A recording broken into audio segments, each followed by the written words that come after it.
Hello folks, it's Chris in Arena Recording Studio. Today I'm going to be giving you a quick tutorial, and I try and get through these as quick as I can because the last thing you want to be doing is glued to YouTube trying to go over and over 20-minute, 30-minute videos. You know, I mean, I suppose there's some guys who do all that, but for me it's not about that. It's trying to get to the source and the important bit straight away. So today I'm going to chat to you how I record acoustic guitars in Arena Recording Studio. Now, you know by now, if you watch any of my videos or anything like that, that I will only ever mic anything with one microphone if I can get away with that. I'm not a big fan of stereo mic in acoustic guitars. I just think that two mics, flipping phases and all this kind of stuff just takes more time than shoving one mic in a tried and trusted place and then getting on with the job, really. And I always think that time is money, and capturing the talent at the peak of their kind of excitement is such an important part of recording. You get a great take that way.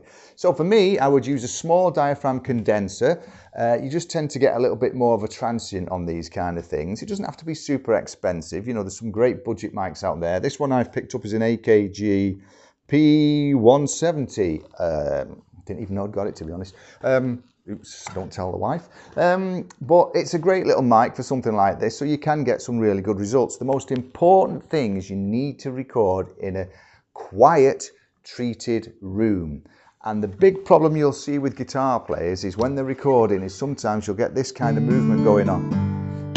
It's a killer because you're altering this distance all the time. So make sure that you get your guitar talent to sit as comfortably as is possible and as static as is possible. It's going to have a huge impact on the recording.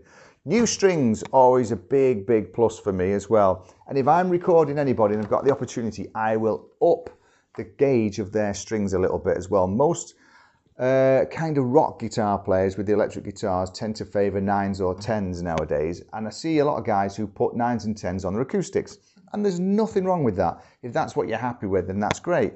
But for me, I like to get a little bit more resonance out of the recording, so I would probably go to at least a 12 gauge set of acoustic guitar strings to just create that extra tonality and resonance off the instrument. I find it works great. So that has a big impact on what you're trying to record, the string gauge as well. Also, picks, thin picks actually create more attack on the string, and a thick pick actually deadens the attack of the string. So you need to experiment with those as well. It's not just about throwing a microphone on.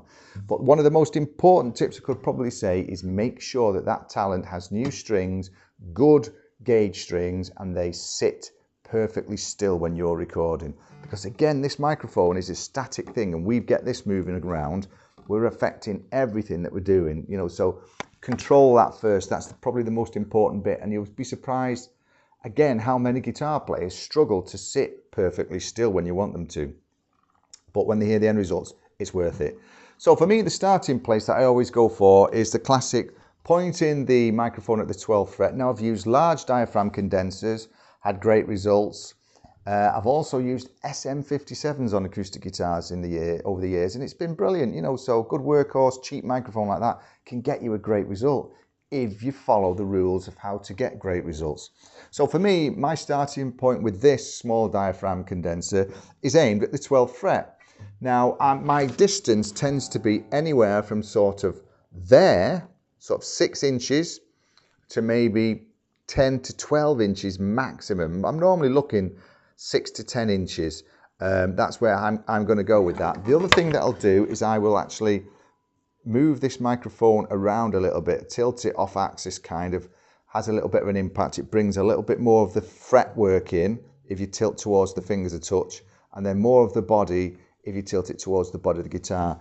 Avoid this pesky sound hole at all costs. It's not going to give you a great sound, even though you think that that's where the sound's coming from. It's not what we need to capture with an acoustic guitar.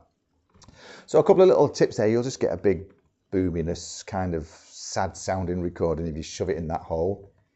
The other thing, tracking with compression. And again, I sit in both camps on this. Some guys it's a no-no, some guys it is. It all depends on the end result. Again, I'm looking at what the talent is playing. I'm looking at the end result, where this instrument is going to sit in this end mix of this track. So that's a huge thing again. If I was to track with compression, I'm probably looking at 2 to 3 to 1 ratio, kind of a slowish attack and a medium release, and I'm looking at 3 to 5 dB reduction maximum on it. The compressor is to tame, not crush. That's all we want. You're better off erring on the side of caution, just being a little bit light with your compression if you're going to track with it. If you feel as though you can get away without tracking with it, do that all the time. I kind of listen to what I'm working with, you know, in the studio, and if somebody's kind of creating me a little bit of an issue that needs taming, then I will reach for a compressor, and I'll make those decisions on the day. So a couple of things as well. Like I say, I never stereo mic guitars. It's very rare. I hate stereo mic in any source, as I always say, because you're just creating this issue of phase cancellation. Even if you've got two microphones close-ish together, you're still, I always speak wrong in one of my videos, have you noticed? But if you've got a couple of mics close-ish together, you will still introduce some form of a phase issue. So again, I see this sometimes when here, and you can check this. I'll do a video on how to check this for you one day, and you'll go, oh my God, I never realized that was actually interfering with things as well. So this is why I'm down to one, a mono source all the time. If I want stereo acoustic guitar, guess what I do? I get them to play it twice, and then I've got the luxury of left and right. Or sometimes I'll swap it to a large diaphragm condenser and get them to play it again. You know, just a little subtle change in the recording setup and then panning has a massive improvement on your acoustic guitar tonality.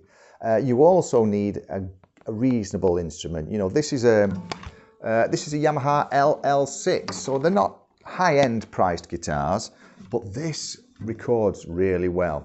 I actually slipped up with this guitar. I got this in July, and it had 12s, Elixir strings, 12s, no plug, I'm not plugging those, but they sounded incredible on this guitar. And this guitar was one of the best sounding guitars in the whole shop. And I'm talking £2,000 to £3,000 worth of Martins and Taylors I sampled on the day, and I kept going back to this.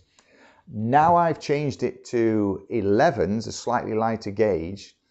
I've realized that the resonance, again, like I spoke of earlier, is not quite as good as it was. So the first opportunity, I'll be changing these back to 12s and the Elixirs that they come factory fitted with us, I do believe.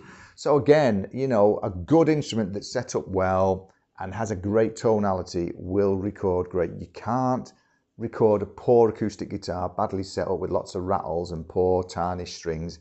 It's going to give you a poor result. So there are a few little pointers there that hopefully are of use to you while you're tracking your wonderful acoustic projects out there.